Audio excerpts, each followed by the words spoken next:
E a lição dessa terça-feira começa com uma pergunta complicada, hein? Por que nem todos são curados? Todo mês de janeiro eu vou visitar os meus pais, que moram no Rio de Janeiro, num condomínio onde tem várias famílias. E uma dessas famílias que eu tenho muito carinho é a família do irmão Lourenço Gonzalez, um homem missionário, escreveu livros, realmente um homem de Deus. E em janeiro eu me encontrei com ele, só que dias depois eu fiquei sabendo que ele foi diagnosticado com um câncer terrível que já estava praticamente tomando o corpo inteiro. E recentemente recebi notícia de talvez, 3, 4 meses depois, de diagnosticado o câncer, o irmão Lourenço ele veio a falecer. Um abraço à família, que eu quero muito, aos filhos dele, que são meus amigos, aos netos, ao genro, às noras. Que Deus possa confortar o coração de vocês. Um homem de Deus, um homem que vai fazer falta na sua comunidade de fé, um pai, um vô, uma pessoa muito boa. Por que isso aconteceu com ele? É o silêncio, né? É o silêncio de Deus, porque eu não vejo na Bíblia uma explicação totalmente lógica para essa pergunta.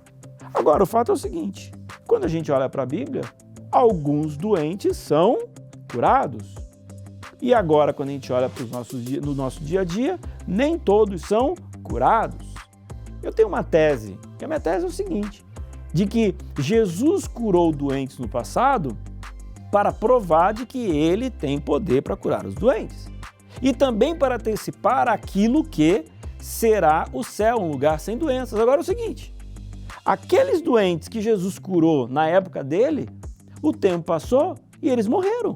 Ou seja, o pecado continuou trazendo as consequências. Então, a cura foi assim por um tempo, mas depois eles colheram o malefício do pecado. Talvez a gente tenha que entender o seguinte, o que Jesus quer explicar no passado dos evangelhos e a Bíblia inteira quer colocar é que é o seguinte, a gente não tem que acreditar no nosso dinheiro e mesmo a cura, quando ela acontece, ainda é um paliativo, mas não é a solução dos nossos problemas. A solução dos nossos problemas está tão somente na volta de Jesus sobre essa terra. Aí sim, a gente nunca mais vai ter doença, aí nós nunca vamos ter morte, e aí então os problemas estarão resolvidos. Enquanto isso não acontece, nós sofremos com as consequências do pecado na nossa vida e por causa do pecado no mundo inteiro. Então, eu quero que você entenda de que a oração é algo para ser feito. O milagre é para ser pedido, mas quando isso não acontece, irmão Lourenço, ele deixou para a gente um grande legado. Ele sofreu, mas ele sempre louvava o nome do Senhor, mesmo no meio da sombra do vale, da sombra da morte. Você está entendendo?